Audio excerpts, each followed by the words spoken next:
Жалғыз қыз. Айсұлу бір үйдің жан дегенде жалғыз қызы. Жалғыз қыз болған соң мойнына артылған жүк те көп.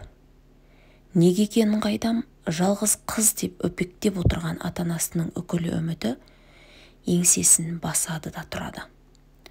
Айсұлу мектепті келесі жылы бітіреді. Өзгелер сияқты асыр салып, ойына не келсе соны жасағысы келеді. Ата-анасы Айсұлуға жақын сияқты болғанымен алыс.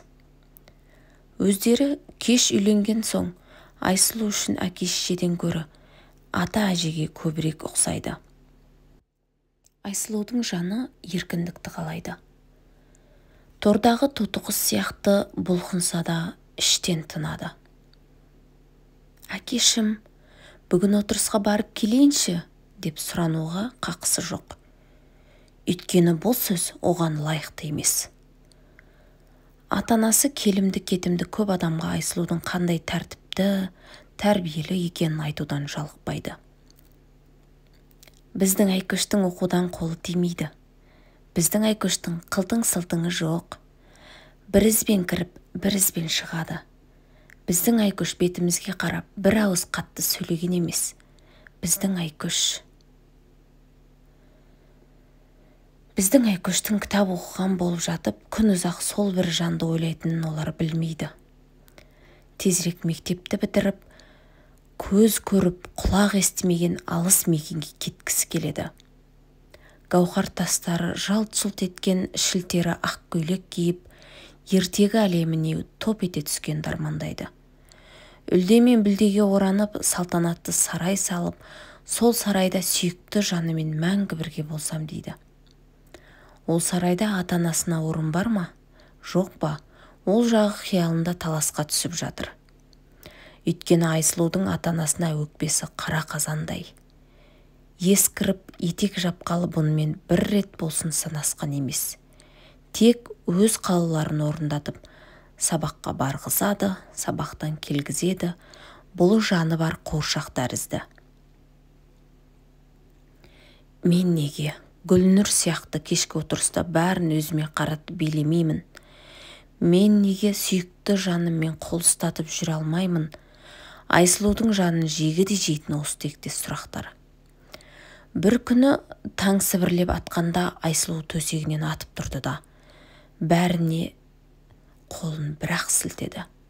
Түні бойы өмірінде 3 рет кездесіп, көбіне интернет арқылы білетін сүйгенімен хат жазысқан.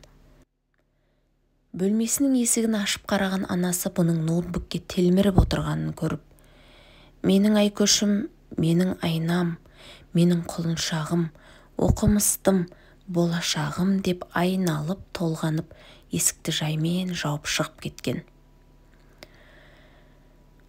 Айсұлу өзінен 7 жас үлкен көрші ауылдың сымбатты серісі Жандосқа сенімен бірге кетем деп ант берген. Жандос ары қарай қазбаламады. Қыз дайын болса, біз дайын деп Айсұлуды алып қашуға белін бекем буып отырғанын білдірді. Таңда әкесі малды қорадан шығарып, бақташыға апарып қосады. Бұл кезде анасы шелегін арқалап, сиыр саууға қораға кетеді. Түні бойы тас болып бекітілген қарақұлып айқара ашылып, Айсұлу осы заматта өзін үй сыртында асыға күтіп тұрған сүйгенінің құшағына құламақ. Одан кейінгі тағдыры Жандостың қолында. Осы оймен Айсұлу мысықша басып үйден шықты.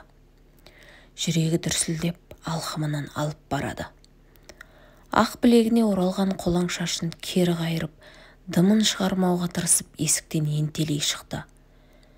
Маңдайынан шып-шып етіп шыққан ащы тер бүкіл денесіне тарап, алға басқан аяғын кері тартып жатқандай үй сыртына әрең жетті.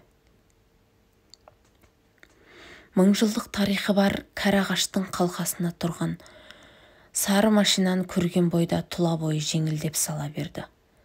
Қара көзі мөлтілдеп, тізесіне түскен көк көйлектің етегін желтілдетіп, бұрала басып сыны кеткен сары машинаға ене берді. Міне, Айсұлу өзі жыға тани қоймайтын жігіттің етегінен ұстап, ен далаға безіп барады. көлік терезесінен артта қалып бара жатқан үйіне бұрылып қарады. Шаң арасынан бұлдырлап тұрған еңсесі түсіп көрінетін ақ үйір мыжырайып шөгіп қалғандай. Неге екенін қайдам, бұл үйдің бүгінгі кейпін шашына ақ түсіп, аяғын сылти бастаған әкесіне ұқсатты. Ал үй жанындағы жалғыз үй әкесінің бір ауыз сөзіне екетпейтін, елпек қаққан ақ жүрек анасын тәрізді. Сол-ақ екен Айсұлудың бота көзінен бір тамшы жас мүлт етіп, ер түгілі күн түймеген қос төсіне ыршып түсті. Жалғыз қыз 1 бөлім, 2 бөлімді тағы да келесі видеода саламын.